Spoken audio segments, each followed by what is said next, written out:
Hey. Because a lot of people said, hey, I want to see this one. I'm going to mute myself so you don't hear me breathing. Me too. Well, you can mute yourself so you won't start screaming when I start talking, because I'd like you, I should have put the Senate, the Roman Senate as my background so you don't shoot the messenger. Because I've asked a couple of people around the office, and I heard the discussion at the board of directors meeting this week, and some people are going to be a little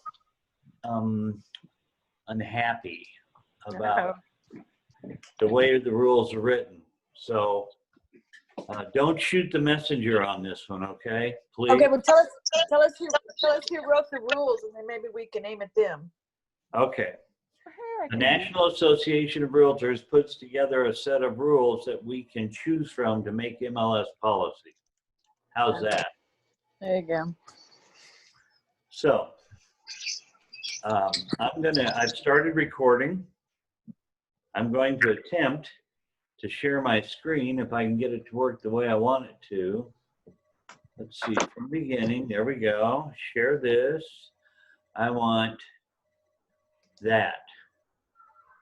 And push share. Can you guys see that MLS says changes to MLS policy? Yes. Okay, great. And I'm not seeing the little list. If other people need to get in, please help me let them in. Because what I'm seeing right now is just the spread of everybody, and I'm not seeing the chat box. So I don't know if my chat box went away. Can you guys keep an eye on the chat box for me? Yes, no, maybe? Okay, I'll assume that's a yes. Mine went away too. I had the chat box up, but it went away. Hold on, I got it now. I don't see one. I got the chat box on my second screen. We're good. Well, apparently mine went to my first screen, which is where my SCKMLS is, so that's why. Okay, so here we go.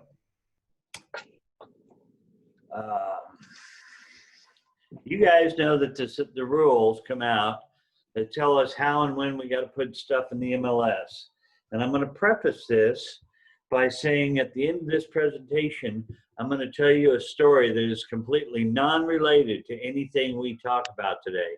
And so I'd like you guys to all remember, the story at the end has absolutely no recommendations or any relationship to anything we're talking about today. Just a story that I like.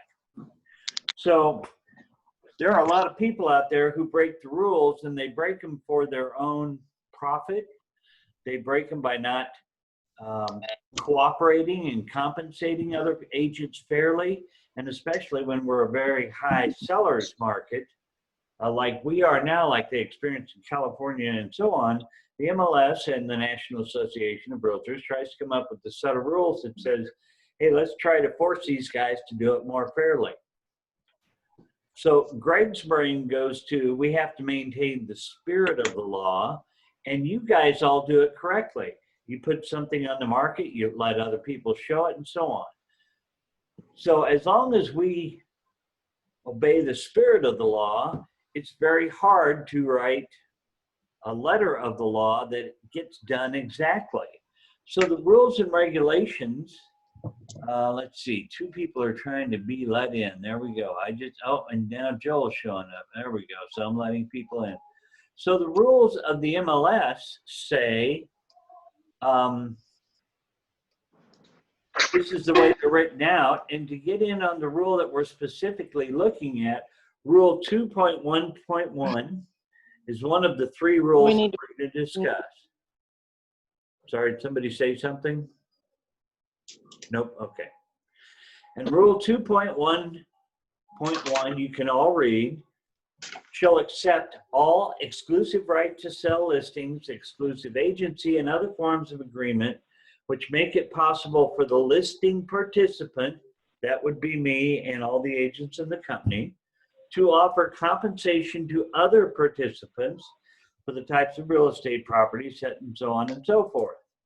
And the important part is it says they are to be entered into the SCK MLS system within 1 business day of the fully executed listing agreement. So Chris, you're my teacher, you're my instructor, legalese. When is a fully executed listing agreement? What is that date? Well, the full, when everybody signs. So you have two different things. You have the start date and you have the sign date, which can be called into a little bit of question, but on the front page of the listing contract, it has a start date, which is generally considered the marketing date, when you're going to start marketing it. The back page, or page 5, is generally considered when they are locked into you. So they can't go list with someone else because you have a valid contract, but the start date can be different. Now, could you have someone that contests that? Sure, you could, but they don't say that here. So in my opinion, the effective date is the start date, right? But you got to be very, very careful with that, because you can't just list something and then send it out 2 weeks and say, oh, but I didn't have my start date. So I think, as Greg said in the beginning, the heart of this, the intent of this, is to not do that. The intent of this is to have the dates match as much as possible. So I would say you have an effective date when it starts. So the very heated discussion at the Board of Realtors was, a couple of the higher end companies say, we only take professional photographs to put in the MLS. And we have to schedule a week out to have a professional photograph taken. But I can't start marketing until the effective date. And so a home seller could sign a listing agreement with me. I hire somebody to take pictures, tell their neighbor they're going to sell their house. Their neighbor decides to buy it, and I don't have a contract to go collect money from them with. Yeah, I do. And that argument got extremely heated. Let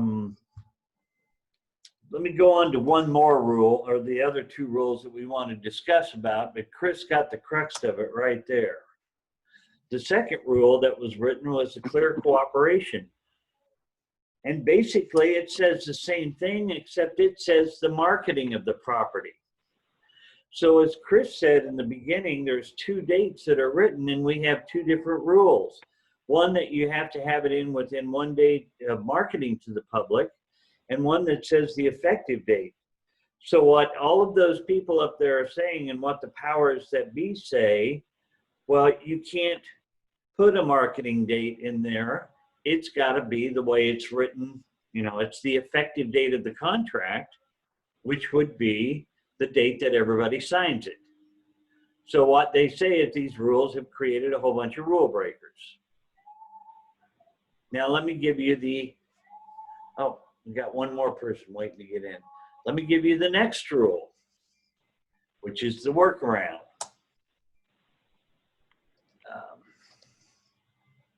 Rule 2.4. If the seller refuses to permit a listing to be disseminated by the SCK, the participant may then take an office exclusive listing. Now you can read the rest of that if you want. And it includes that we have to take the listing, that we have to send a copy of the listing material into the MLS to prove that we've got such a listing. And the board is not going to be producing an office exclusive listing. They say that's up to us to produce our own, because that has nothing to do with MLS cooperation or anything else. So, Hey, Greg. Yes, sir. There is a chat question. If you want to handle it, or you want me to say something, that's fine. Go right ahead. I can't see them, please. Okay.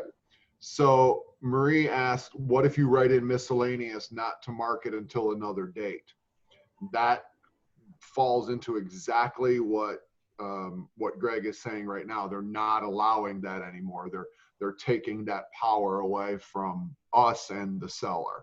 This is this paragraph right here. So there's only 2 choices according to the MLS rules. choice number one is I put it on the market, but I say do not show for whatever length of time it takes me to get it going, and that counts against your day on market.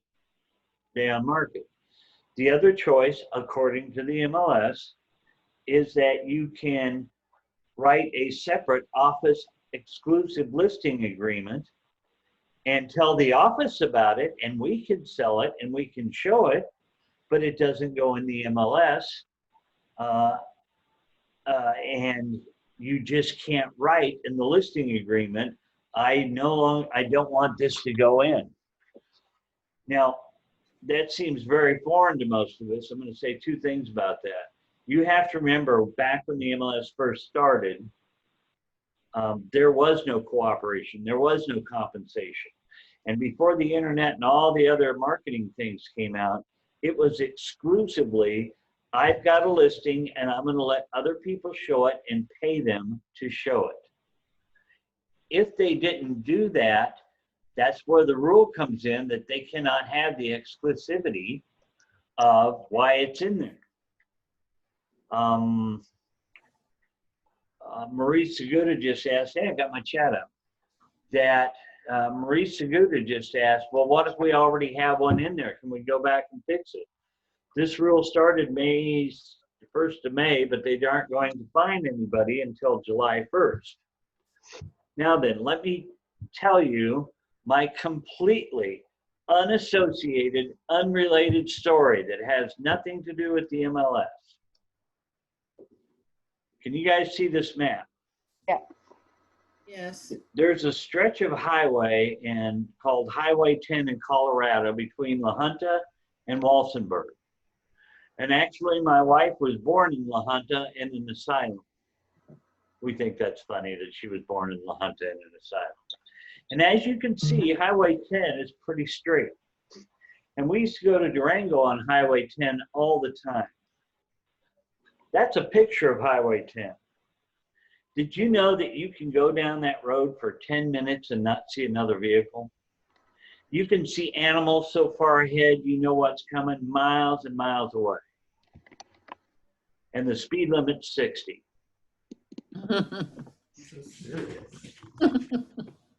Sometimes I went over the speed limit. I'm just telling you guys that I did. In fact, I'm a pretty rapid driver if I go over 60. I'm in a class, can I call you back? So the spirit of that 60 miles an hour is if there was traffic on here, if there were other vehicles, I would want to slow down because I don't have a shoulder to pull off on and it's harder to react and so on. But if I can go for 10 minutes without seeing a car, I believe that I'm following the spirit of the law going 95 miles an hour down this road. Dude.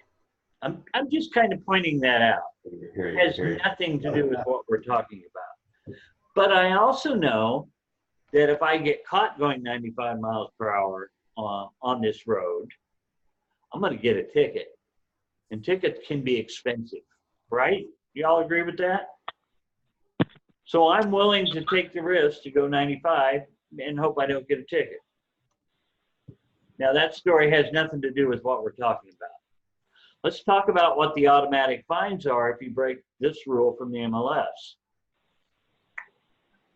Failure to input a new listing into STK MLS system within 1 business day of the effective date of the listing agreement, it's $100 per calendar day, up to a maximum of $500 for the first offense.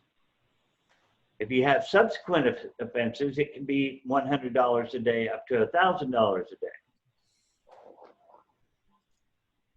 Now that I've told you all this, let me kind of give you an impression of what happens. I understand trying to get people breaking the rules to follow the rules. I understand that sometimes you need a day or two to get signs out, photos, and all that. And I don't believe any of you are withholding listings off the market to try to get the sales on it.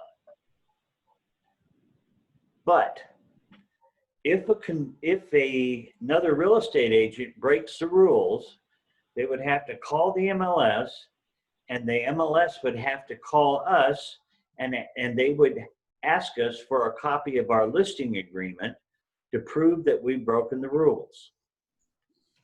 I've been a member of RMLS for about 27 years. I've been a broker for 25 of those years. I have never been asked for a copy of my listing agreement for anybody in our company. I think if you guys are trying to follow the rules and do it correctly, I'm not going to get very involved. I'm not telling you to break rules. Believe me, I'm not. But I also want you to do business the right way and the way that makes sense for your clients. If you're trying to do it the right way and they call us up, I'm going to stand behind you. And I'm going to tell you, I understand it takes a little time. And you know, this is saying business days. But right now, we had Toby in here taking pictures last week. She's shooting over 10 houses a day, running from house to house to keep up with this. And sometimes you guys have to get a camera, and that may take a couple of days. Now, in this market, do I think it's a big deal? I think you take your listing, you shoot a picture of the outside of the house with your phone, you go over and put it in the MLS with that one outside picture and let it go until you can get the real pictures in and put the whole listing in. That would be compliant with the rules. But I will say there may come times where it's in the client's best interest to bend the rules. Now, Brenda made a comment here. If you have one that you are in that limbo period right now, yes, you should change it. If it goes to the market in the next day or two, I would let it ride. Good advice. I was just answering Maria's question on that. Sorry. Gotcha. Good answer. But I think my point to all of this is somebody's got to catch you and turn you in. I'm not encouraging you to break the law, but on Highway 10, I drive 90 miles an hour. No. And I hope you all understand what I'm saying there. I think it's more important, and this is what I argued at the Board of Realtors. If you got a client that you tell them you're going to put it on sell it, and you've got a contract, and they sell it out from underneath you next to your neighbor, in my brain, I'd probably go back to that client and say, you know, I spent a few bucks here. I'm going to help you with your contract. Can we still have some money for it? And if your relationship's good, they'll do that. Do I think contractually you ought to have it? Yes. But that's the rules. Sandra asked, so am I understanding this correctly? Everybody signs the agreement on July 1st, but the effective date of the listing is July 5th. Then per the rules, it needs to be in the 6th. Yes, if the 6th is the next business day. If the 6th is Saturday, then you've got till Monday to put it in. Can I jump in? Yes, sir. I think, Sandra, you may be confusing terms on what the MLS is driving for here. You said it's signed on the 1st, but the effective date is the 5th. This is what we talked about in the beginning. If you're talking about the date on the front page, the start date, that's the marketing date. The effective date is this date when everybody signs it, just like a purchase contract. You sign it on this date, that is the effective date. So what the MLS is getting to is more towards your second paragraph where it says it would need to be in on the 2nd. That's what they're trying to avoid. They're trying to get away from that week period where you sign it and then don't market it for a week. That's why they're bringing in that office listing. And I'm going to counter that they've left us in a gray area, because I could sign a contract today that says starting 2 months from now, I'm going to be renting a place for renting a car for $150 a day. Now, is the effective date the day I sign it, or is the effective date the start date of the contract? And so what the arguments are starting to become is what is really the effective date and what is the start date and which date are we talking about?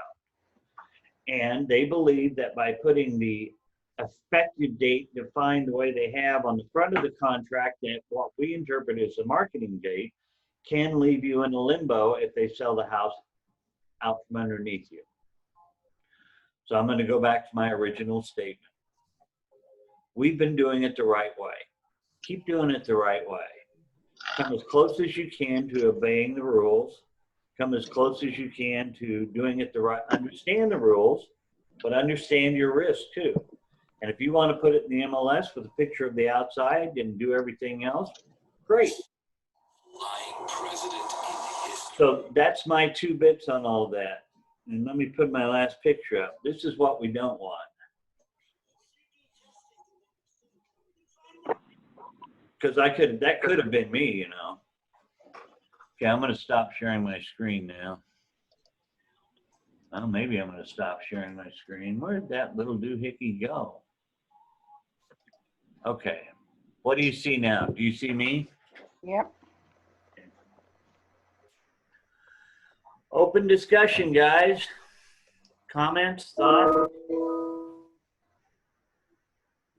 I just typed something in. Yeah, that's an interesting question, Dixie.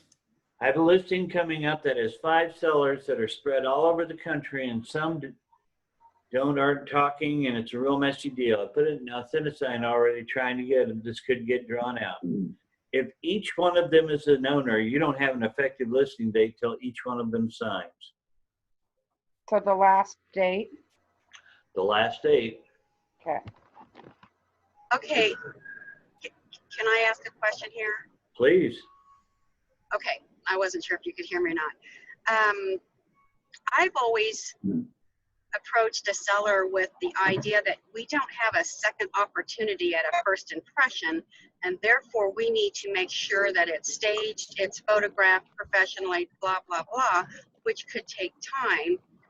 And so I don't know that I like the idea of putting one picture up and throwing it in the MLS. How can we get around that? As I just kind of explained at length, you can't get around it.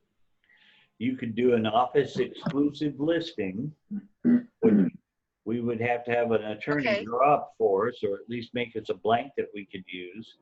And you could have it listed during that time to cover yourself while you take pictures and so on. And then when you're ready to put it to the MLS, you convert it to a regular listing. Okay, In that was my question. Okay, because I didn't hear that part. I couldn't hear anything for the first 5 minutes, but that's okay. That was my question. Next question was, can we do the in-office and then convert it if we need that time? But yes, you just answered that. Thank you. But I got to tell you honestly, to me that sounds like a lot of headache, rigmarole, and whatnot. I understand it covers everybody, and it would make us all in compliance with the rules. But good gosh, to have that much more paper for the seller to sign, to have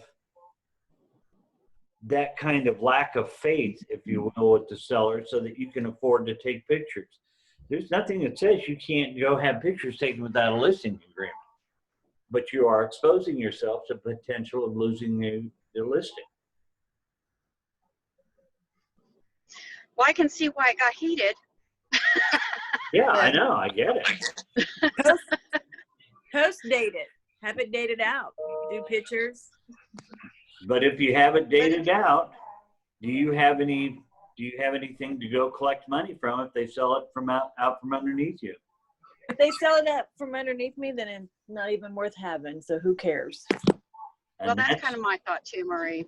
And that's always been the way I've thought it, and that's why I've not gotten too hyper about this. But boy, the discussion got real bad at the Board of Realtors. Hey, Greg, look at your chat. Sandra wanted to follow up. So the start date on page 1 basically is not a listing date anymore. That's correct. If we do things by the rules, it is the next business day after the last signature on page 5. Sorry, blonde. The answer is sorta. You're confusing me. Okay. Okay, I have a Let me put it in another way that you can understand, that I think you can understand. The answer is just exactly what Sandra said is correct. You can put the last date in there and put the effective or start date of the contract. It's not start of marketing, it's start date of the listing agreement on the front. But that also means you don't have a listing agreement from 1 July to 5 July. And they can sell it to anybody they want without you. If those two Okay. dates aren't matching, then it's the Yeah. front date that says what the effective date is, and you have no legal authority for anything else. Yeah, but the seller Okay. has to know that. Most of them don't know what they're doing anyway. That's why they hire us. Yeah, but the point is we have to change our dialogue. The dialogue that we've been using for decades of sign it now, we got you to get going, and then the start date is, the marketing date in the front is different. That Right. dialogue has to be changed, because if you go into a listing appointment and tell them, don't worry about it, everything's fine, and something goes haywire, they're going to say you didn't explain it correctly. But let's go back to my story a little bit. If everything goes right, those two dates are kind of a non-issue. And let me make this perfectly clear. This has nothing to do with state law. Absolutely zero to do with state law. This is all MLS rules. You're not going to lose your license. The worst they can do is give you a ticket for a fine. What I'm saying is that if you had to sue somebody, if you had a $3 million listing and you spent $1,000 having it, all furniture put in and photographs and all the yard maintained, and they sold it before you had an effective contract by the front date, you might get pretty upset and try to go sue those people for the money. If you try to sue them for the money, an attorney is going to look at that and say, oh, you didn't have an effective contract until the day it says on the front, no matter who signs. So I'm giving you guys a lot of warning about what could happen. Now, we also have to say that could have happened 3 weeks ago. You could sign the contract, put the effective date on the front, and it never occurred to you that you didn't have a contract anymore. We now know that we don't have a contract until the start date. I have another situation that I'd like clarified. I had a client call me and say, hey, I want to see this house. And in the private remarks, the listing said not showable till June 23rd. And it didn't have a schedule a showing button or anything like that. So I couldn't schedule it. But when I called and then I emailed the agent and I said, hey, I really would like to see this house when it goes live. Could you let me know? Anyway, for some reason, it went live. It was in the MLS as active, but yet nobody could show it. But yet then all of a sudden she turned on the scheduled showing through Showtime, and it was actually live a day for a full day, got several offers on it. But how I don't understand how that worked. And I guess I'm asking what could she have done or should have done differently to make sure that she had been compliant? Well, let me tell you a slightly different story. One of our agents has a listing that says they can't show it until October. And it's active in the MLS. Okay. And according to the MLS rule, they tried both at committee level and board of directors level to make a rule that you can't put something in with an extended length of time of no showing. And neither time has either body decided to enact a rule. So currently you can put something hold, don't show in the MLS for however long you think you want to. Put your days on market increase. And I think it's real stupid.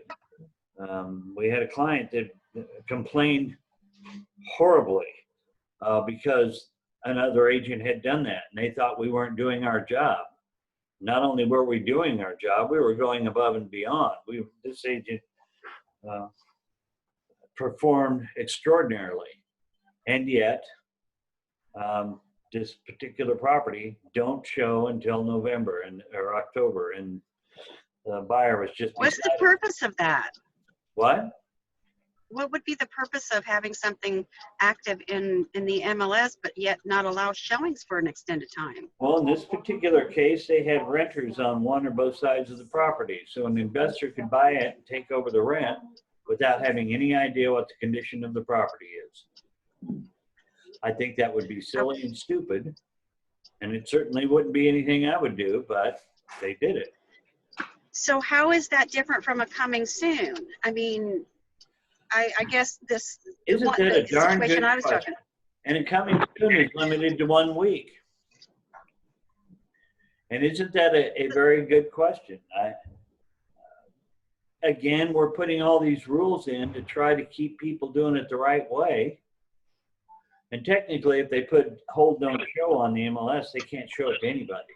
I mean, no one, not even their own clients, or they're locked out of that. But these rules are all to try to get people that are screwing things up for the rest of us. Okay. I'm glad I'm not God right now. I don't want to figure out these things. Yeah, it's a little confusing to me because I feel like that's if you don't have a coming soon and you just can't show until such and such a date, and then all of a sudden you just flip the switch and say, oh, I've just changed, the sellers changed their mind, we can activate it today, and then an agent doesn't get an opportunity because they don't see That's correct. that they've activated that. That's okay. So that's okay though. You're saying that that's legal. I'm saying that currently we don't have any laws that prohibit Okay. how you market in the MLS. Legal is a completely different thing, and that has to do with Okay, state gotcha. laws. Right. Gotcha. I used the wrong verbiage. Okay, I gotcha. Now, there could be things like that where that you could consider that it breaks the code of ethics, but it's not against the MLS rules. So we got code of ethics, MLS rules, and we've got state law. Right. Okay. Is there other discussion around this? Are you guys getting tired of MLS rules and saying, I don't screw up it and break the rules anyway, so why are you preaching at me? Basically, I want you guys to know what the risks are, and I want you to know what the rules are, and I want you to go out and do it correctly. And if you have to bend a rule occasionally and it's a light bend, the chances of you getting caught are relatively slim. But understand your risks and the penalties. Did I do that all right, Chris? I think, I think, yeah. I mean, it's a very tough place to be in, Yeah. you know, and trying to explain it to others. I'm sure every company around the city right now is having the same issue because we're trying to explain something that they're leaving gray in. So how do you explain right and wrong when the people who want right and wrong are leaving gray? So yeah, I think you did great. Well, I like Cheryl's comment. We're seeing a lot of bad behavior from agents, and this is the MLS's rule, making it things the most fair of the majority. There's a great book I read by John Stossel that discusses the difference between case law and statutory law. And the problem is it's very, very difficult to write word for word a rule that will always be right. It's much better to consider case law, which builds upon and has judgment of what is reasonable. Was somebody trying to talk there and I overtalked on them? No. Cheryl's right. This is another spinoff of pocket listings and that. And I'm glad that we don't tolerate that in this company. And further, I'm not sure that we really want office exclusive listings. I don't think it's in our client's best interest. Now, there may be times when you're getting a property ready that may be in your client's best interest. But as long as you've got that forefront of mind, I think you'll do the right thing and we'll back you on that. The only thing I would say, I would add, and it's completely off the wall, is because things are so hot right now and there's 10 offers on every decent house, if an agent loses or they get pissy with you, they're going to do everything they can, or they may, if they're that kind of person, to you know, hit you. And at $1,000 a pop, that gets to be really expensive. You know, if they can prove that you did something wrong for 3 days, that's $3,000. I don't know about you guys, but I don't have. No. It's a maximum of $3. $100 a day, maximum $1,000. Oh, okay, my bad. Sorry, but either way, you know, just be careful for pissy people out there that are looking for revenge because they lost their 10th house on their, you know, 10th offer. So just, that was, like I said, that was just off the wall, but just a thought. Well, and I don't disagree with you. My My heart says do it right always. If you do it right, you don't have to worry about it. My head says sometimes that may be not in the client's best interest, and I'm willing to risk a couple of days of $100 a day to make my client pay. $80 if I want it or I need it. How I hear tall? some- It's like, I think it's a little bit bigger than the one I got. Oh, it might. Hey, Tanya, you need to mute. Oh, there we go. I got her. So if anybody wants to talk, by the way, just unmute and go for it. Anything else that people would like to say at this point? If I was smart enough to do, since we just started Zoom, I haven't done polls and things like that. And we've just got kind of the bottom tier of how to do it. But does everybody believe they understand what the rules say? Do you want me to show the slides again? Or are you, Sandra's shaking her head. Understanding and liking, Or you understand? understanding and liking are two different things. Okay, Sandra, look at it this way, plain and simple. If you sign the back page, this is what they want. They want the back page and the front page to match. Yep. The day after you sign that contract, back page, it needs to be in the MLS. We can no longer, or we should not any longer, sign the back page and put the front page a week out and do all of our stuff in between. And That's what they want. it's one business day after. Right, So if I sign it on Friday, I've got till Monday. right. Or if it's a 3-day. Okay, So all my following, listings are going to be on Friday now. That's exactly what I was thinking. That way I have more time. Look, guys, I'm going to go back to my analogy of Highway 10. And by the way, it's a beautiful highway if you ever get out there. If you sign something on Tuesday and you have it in the MLS on Friday morning, I'm not going to complain. And I don't think a lot of people are going to be turning you in. But if they do, you can be charged $100 a day for Wednesday and Thursday. Okay, well, I'll just start adding $100 because I seem to be getting turned in here lately. So. There you go. Add the $100. I talked about pre-listing agreements. I talked about a pre-marketing agreement. And you can do agreements where you add $500 to a sale of a house. But I think that in general, Marie Seguda said it very well. If my client was going to walk away from me anyway, I'm not going to worry about it. And so, Marie, if I talk to my client on Monday and I said, we are going to put your house on the market on Friday, I would have everybody sign it and date it for Friday and start taking my pictures. Okay, well, maybe you can help me with this one because this is a situation I'm in because I already have one signed, but not to market till July 29th due to an estate sale. And she needed it for care because her mother's in a nursing home and they had to show something in writing that she had the intent to sell. So you can put it in the MLS and put no showings until July 29th.